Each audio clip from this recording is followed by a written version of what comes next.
Welcome and thanks for joining us for part 2 of our conversation with the National Nuclear Security Administration. We are continuing with Jamie Wolff. He's the Associate Administrator for Information Management and the CIO at the NNSA, not the NSA, the NNSA as we've talked about. And Jamie, during part 1, we were talking about how different parts of your organization are now exploring a modernization of ERPs, Enterprise Resource Planning Systems. Can you talk a little bit more about what that looks like, what some of the different ERPs might be, and how that's going to evolve here in the coming years? Absolutely, and I think that's it's a great point to dwell on for a little bit of time, because we are talking about modernizing technology, and in many regards, these are they tend to be cloud-based systems because the market has evolved. It seems like most of our organization modernized basically a generation ago, 15 to 20 years ago, and many times at that point, they were choosing systems and then customizing that system for their business processes. And so, one of our sites that's involved in this now, they have a singular system a singular ERP that's doing logistics, that's doing HR, that's doing finance, federal financials. They're doing the whole range of kind of ERP functions, and it doesn't work because they've customized what is essentially a human resource tool into doing all of those workflows. So they have an ERP that's doing case management rather than actually doing the core mission. And so, they're doing that evaluation on, is there a tool or is there a suite of tools? Is cloud-based the best? And CIOs in today's world are looking at these products and they're seeing innovation in the cloud-offered service. And they see, that the on-prem version is going to be end of life soon. We do get those warnings from the providers that they're not going to support them forever. So you have to make a decision, and these are big, hard modernization projects, and they're very expensive. So, we're doing that analysis. We're working across the organization on, what are the right capabilities? Do they align with federal standards and architecture? Luckily, this is a space where a lot of work has been done. So, we know what federal financial systems should do. There's a fairly small marketplace of what those systems are. And we can do that analysis of different options and what works best for our business cases. It's not always a cloud story. So we do have a couple of sites that are still choosing to go with the on-prem solutions for a period of time, but with the understanding that likely for the unclass mission, it needs to go towards a cloud eventually. Now, interestingly, we also have the same problem on our classified systems. So we do deploy ERPs on our classified systems. That's a much harder challenge, right? So the same system that we're facing end of life considerations probably in the next 5 to 15 years, we have to have those same considerations for the cloud. That's another reason why I'm pushing on this kind of the commercial cloud perspective, is that many of those providers are also looking at the commercial cloud that DoD has done from a classified perspective, and how do we deploy that capability into those environments so that we can offer it as a service to our national security customers. I'm excited about this transition. I'm excited about the change. It drives business to be more efficient, and that's a key role for our CIOs, to support the organization to do things better, drive down cost, to improve the mission, and just make operations better, whether it's a logistics capability or it's a human resource capability or a financial. Got it. Yeah, well, I think you called it a generational shift, so it'll be really interesting to watch that happen. And I think you mentioned before that that's more of a federated shift where it's happening on an individual basis with a high-level oversight. But one thing that's happening more centrally is cybersecurity. And NNSA, I think you mentioned the Security Operations Center is kind of coming together. And I think it makes sense. It's kind of a trend in the cybersecurity world to kind of centralize things a little bit so you can have an overview of what's happening on your networks. But what can you tell us about your plan to kind of develop that next generation, I guess, cybersecurity approach at NNSA? Absolutely. One of the things that we have done, we're at the tail end of this project, is deploying a common security information event management kind of tool across those networks, so that each site has a common way of looking at the capabilities. One of the other things that we are working on now, it's kind of at the beginning stage of the project, is common information. So, we want all of our sites to have the best in breed tools so that the tools are doing the monitoring. But then as that information comes together, that we at an enterprise level can analyze it, and we can do that in conjunction with the security teams that are at the sites. And we have a common way of talking about things. So, I'm actually really excited over the next year or so. We will be deploying common endpoint detection and response tools on both unclassified and classified networks to the 500,000 plus computers across NNSA. That gives us the ability for transparency. Doesn't change the responsibility. Locally, that CIO or that Chief Information Security Officer still has responsibility to maintain security. But what we're doing with this is creating the opportunity for that transparency across site, for shared awareness, shared security posture. And then it also creates more opportunity at both the department and the federal level. So, we're best enabled when we can talk in the same terms. When I can pick up the phone and say, I see this on these systems, and I can talk to another federal agency, I can talk to somebody like CISA and say, this is the trend that I'm seeing. Is this just us? Or is this something that is across federal government? Driving to those kind of common approaches and common frameworks is important. It's important for our enterprise, but I think it's important for the federal government. Just as a quick follow-up, we've talked today about how you sit on kind of like you leverage Defense Department tools, but you're under a civilian agency, you have a national security mission. How do you kind of sit on that fence between maybe talking to CISA versus the NNSA? Does that get confusing ever, or how do you actually manage that? Oh, it's difficult. Yeah. I do think that there's work to be done to improve that process. Okay. I hate to air dirty laundry, but we had an issue a while back, and the first watch floor that we pick up the phone to says that's not my problem. Okay. And so we pick up the phone to the next watch floor, and we were in a game of tag to find the responsible party to be able to engage with us.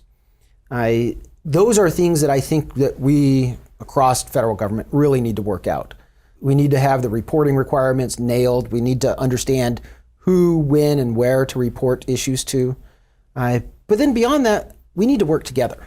We need to enable our security watch standards to have the right strategic intelligence, the stuff from the intelligence community for the defense community, but also, I don't really have a good term for it because we use the same terms in the industry, but kind of an operational intelligence. So what are they actually seeing from the sensors? What is the algorithm to find that issue, or how do we bend that and look for future trends? Heuristics based on behavior, those kinds of changes. And to me, that's a public-private partnership, but it also requires the entire executive branch to work together in new ways. And I think we're at the beginning of that. And I think that's a future that we have in front of us for cybersecurity. Bringing it back to the cloud specifically, one common thread through our conversation has been collaboration. That's a common thread through this whole public sector cloud conversation in general. But at NNSA, obviously, you have some unique challenges. Can you talk a little bit more about how you're working through those collaboration issues at your agency? I would like to talk a little bit about that because I think this is one of those examples that highlights the challenges that technology can create. So on one of our classified networks, we don't have good abilities to move information back and forth and to collaborate on common work challenges. And so what you find is people working at a site and developing a capability, a common work package, and then sometimes they actually have to mail that to the next site or take it to the next site, which then gets turned back into a digital project, and the other site will work on it for a while and then take it physically back to the original site, because that cross communication, that inter-site communication doesn't support the mission need. This is something where, I mean, we've solved these challenges with technology. We know how to do this. It really takes investment and focus. We need to be able to create those common shared environments for people to work in. That requires security. People have to be safe. They have to understand how their data is going to be used and the security around it, because you don't want everybody to look at your work, but you want the people that you need to work with to have access to it. So security is a piece of it, but just the enabling of the information to move from one place to another, or ideally, and this is kind of where the cloud perspective comes on classified systems, is can that be in a central location that has all of those protections and all the workflows built into it, and you come to that central location to work. To me, that's a much better solution than just increasing the pipes and moving data back and forth between different sites. It's probably a combination of the two to really be successful. But that's where commercial cloud for our national security secret network will come in handy. That's where we're focusing in. And then our other classified networks, the same kind of thing. How do we build that common work environment so that we enable critical missions? And these missions, digital engineering. How do I develop a piece of equipment, move that from a design facility to an actual manufacturer?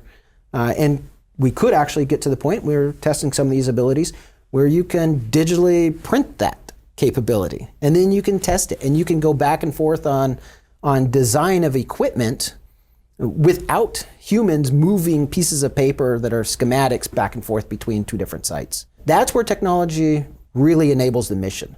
Those are the kinds of things that we need to invest in. That's the collaboration that is incredibly important to NNSA. It's not just two people talking on a web conference or a video conference. That's important, but it's not enough to really enable our mission. Sure, I think that's where you start to get to that advanced level of cloud maturity, I guess, in the federal government. And do you think the mission owners, the folks on the ground level, see those possibilities? Will there be any cultural hurdles as you roll out some of these capabilities that kind of run in the way of just people doing things the way they've always done? Or how are you looking ahead to that potential challenge?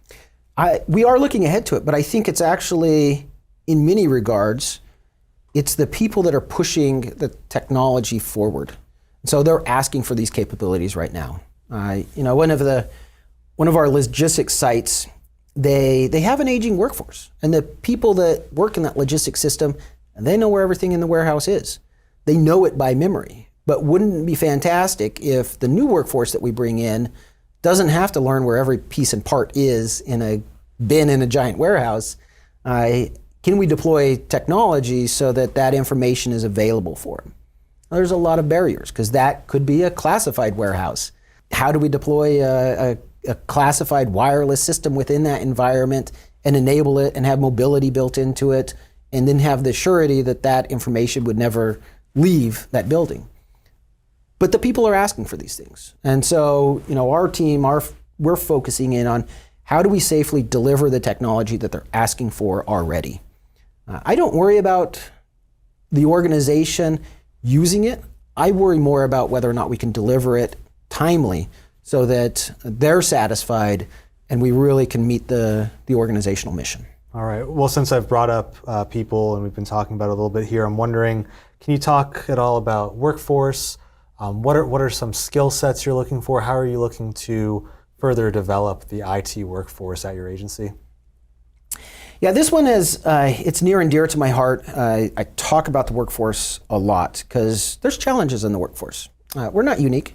Most organizations, whether government or commercial industries, we have the same challenges. It's finding good people and then putting them on hard tasks that keep them engaged. In NNSA, DOE, not everybody realizes this, but the labs, plants, and sites are contracted entities. Right. So they have workforce challenges. They're, a corporation, maybe a limited liability corporation, and they are seeking contracted employees to help either their employees or third-party contractors in some regards. They have the same challenges as us.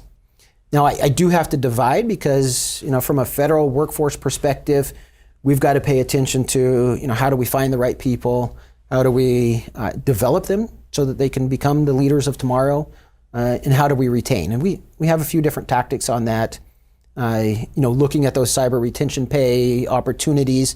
We do not have that capability now in Department of Energy or NNSA, but our team and the human resource team are working together very closely so that we develop those policies and put them into operations this year. But then when I look at the workforce at the labs, plants, and sites, to me, that's where the real challenges are. There are way more IT professionals at those spaces. So, how do we make sure that they have the ability to find people?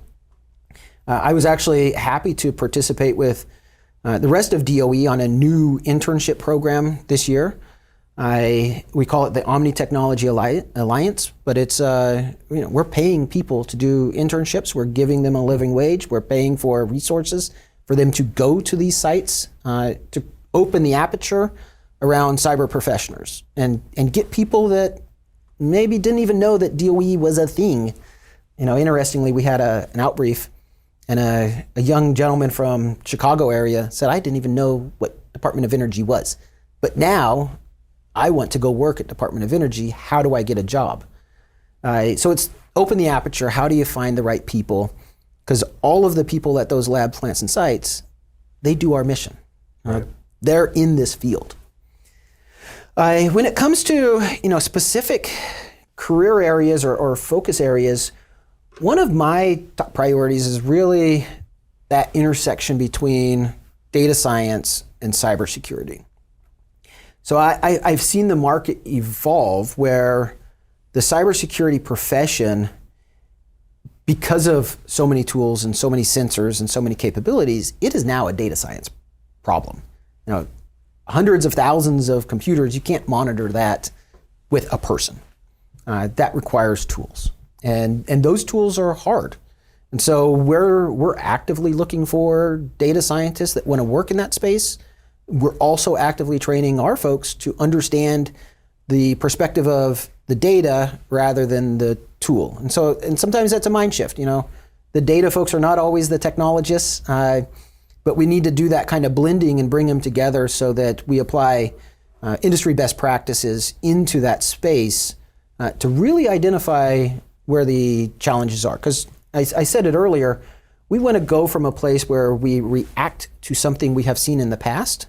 It's kind of how cybersecurity is built now, to future behavior. And so what do we see a system or a person or a capability doing? Do we know what that looks like over time? And when we see something different, can we flag it so that a person can make a decision or take an action immediately and turn off services if it looks like it's something that doesn't fit the norm? Sure. I guess that gets back to your kind of next generation cybersecurity efforts, and continuous monitoring, I guess, is kind of the term some people use. I guess I'm wondering, in the time we have left, you worked for the Federal Chief Information Officer at the White House prior to this role. Now that you're back at an agency, do you have any sort of different perspective on how these big technology modernization initiatives work at the ground level, or how folks in leadership can help advance them? Any sort of renewed perspective there? So in my career, I've actually done this a couple of times where I go from policy and strategy to execution. And I think that's important. Good policy is based on execution. Can you actually do the thing that you're writing down? But then the reverse is true, where when you're doing things, do you have a good framework that you're underneath, that you understand what your limits are and where the goal is? So those two things must work together. And I have benefited immensely. While I was there in the office of the federal CIO, a few different things that I worked on. Federal data strategy was one that kind of opened my eyes. And I've worked in data many times in my past, but it opened my eyes to the full spectrum of capabilities that we should be paying attention to. And we are now applying that in NNSA. I did quite a bit of work around IT modernization, and that's a space that I've always cared deeply about. But you look at it from a different perspective, as how do you move everything forward? And in this role in NNSA, as I view it as a strategic leadership role, It's how do I get multiple organizations to go in the same direction? Don't necessarily have to pick the same tools, but how do we get things more aligned to customer need? And I actually, I was there through the change of administration and, the new president's management agenda, the new federal CIO, and, she's done a fantastic job of aligning against that customer. At NNSA, our customers are internal. We also engage with other government agencies, a lot of work with Department of Defense. So an internal customer, they deserve the same respect and the same experience that an external customer does. And so we've picked that up, we've focused in a little bit. It's like, how do we make this better for you when you're sitting there either in front of your computer or a given technology so that you can do your job easier and you're not going through a whole lot of either steps or processes to be able to be successful. Sure. Well, that's a great perspective to end on here, and I appreciate you taking the time to come in and walk us through your big initiatives and goals. So thank you so much. Thank you. Really appreciate the opportunity. Absolutely. Again, I'd like to thank today's guest, Jamie Wolff, Associate Administrator for Information Management and CIO at the National Nuclear Security Administration. I'm your moderator, Justin Doubleday, and you're listening to Federal News Network. Now let me send you back to the studio for more on the Cloud Exchange.